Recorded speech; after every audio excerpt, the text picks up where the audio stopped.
I want to show you the Anker C2000 Generation 2 in case this is something you're interested in getting either by itself or with the solar panel combination.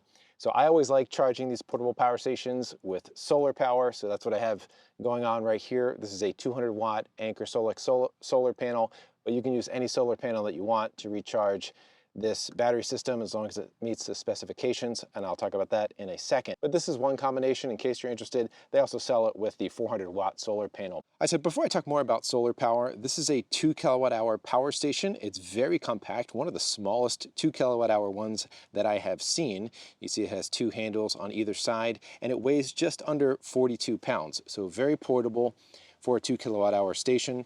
It's got 5 AC 3-pronged outlets and an RV port. So if you have an RV or a travel trailer or something that uses this kind of plug, this is a great option for you. You can just plug it right into there. You've got a USB-A, and the thing that I really like is that it has more USB-C ports than USB-A ports, and 2 of those USB-C ports are 140 watts. So make sure you're using the right USB-C cables to get the maximum power out of those ports. You have your 12-volt port right there, and I really like what Anker did in these new generation screens, the C1000 version 2 and the C2000 version 2. It has basically an LCD screen, so it's like a TV screen, so they can show any animation, anything they want. There's even a screensaver. You can see it when it's charging. It says 65 watts from the solar panel. It's green, and if I unplug the solar panel to the side, it'll turn blue. It'll show that that's sort of the exporting power color, blue, even though I'm not exporting any power. I guess it's the default. On the side, it's got an expansion battery port, so you can expand the battery capacity later on if you want. This power station also has a lot of power across the AC ports. It can do a combined total of 2,400 watts of continuous output power with a 4,000 watt surge. So that matters because you can basically plug in anything that fits into these plugs into your house, and it'll be able to run it. And that surge power matters for things that have compressors in them. So an air conditioner or a refrigerator. So plug your refrigerator into here, it will be able to start it, no problem.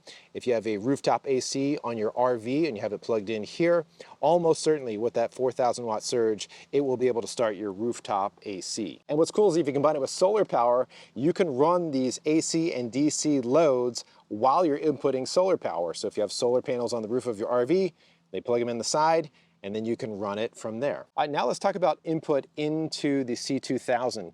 So of course you can plug it into the wall AC, and you can use the smartphone app to change how quickly you want to charge it. It has the fast charge mode and even the slowest mode. If you do on the slowest mode, it's going to keep it very quiet, almost imperceptible as it charges. That's generally what I recommend unless you're in a pinch.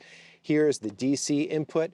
This is where you're going to plug in the solar power or a car charger. It comes with the car charger, the 12 volt. But you can see right here, 800 watts maximum solar input, which is really good. And then it can do a maximum of 60 volts on this XT60i, that's what the orange is, port. So I only have an XT60 plug right here. So that's a normal type of plug. And this is, again, the 200 watt solar panel. In order to get 800 watts of solar into this, you have to stay under that 60 volt limit. And so what you want to do is, this is a portable solar panel. You'll need to get rigid solar panels and put them in parallel. That's how you would get up to the 800 watts of input. But let's take a look at this solar panel right here. So right now, it's currently making about 88 watts right now in this later day sun. But if you're thinking about getting this particular solar panel, this portable one, 200 watt solar panel from Anker SOLIX, I want to show you a feature that it has, which is kind of neat. So it has these adjustment settings on here that you can do with one hand. I'll show it to you. But basically, to get the most out of your solar panels, you want the sunlight to be hitting the panels at a 90-degree angle, so hitting this way. And so with the sun angle right now, I think I can improve that a little bit. So let's see if we can. I'm going to angle this down here. There's 3 of them. So it just goes on to there. And we'll do this one, and let's go check it and see if we improved over 88 watts. I see 90, so it's a little bit better. And I could probably fine tune that some more in this later day sun. But that's something that you can do with this solar panel, and when you fold it folds up like this, and it has those handles so you can carry it. So something else that helps with the portability of the solar panel is that there's a magnet on the back of the stand and metal up here, so that when you fold this all up, those stands magnetically click on to the back of the solar panel. So besides being able to run pretty much anything you can plug into these ports down here and charge with solar power at the same time, you can also monitor and control this power station with the smartphone app. And look right here, you can see we're inputting 103 watts. So that angle change did help us get a little bit more power. You can see there's a little animation, the temperature, we're charging, state of charge. There's other kinds of modes like time of use mode that you can charge or discharge at certain times. You could set all that up. There's a storm guard and a fast charging plan. You can read those if you're interested. You can see what the output wattages are as well as the input wattages. So you can output and input at the same time. Even look at per port, how much is coming out. You can turn on and off the AC output with just a click of a button there. So we'll turn that. Oh, I can actually select when I want that off too. I'll say I only want the AC ports to run for a certain amount of time. If I only want it to run for 1 hour, I can do that. And you can see there's a little timer on there. Or I can just turn it off like that, and then screen display. All right, so if we go deeper into the settings menu, at the top we can see AC recharging speed. So if we select that, this will allow us to select basically how fast we want it to recharge.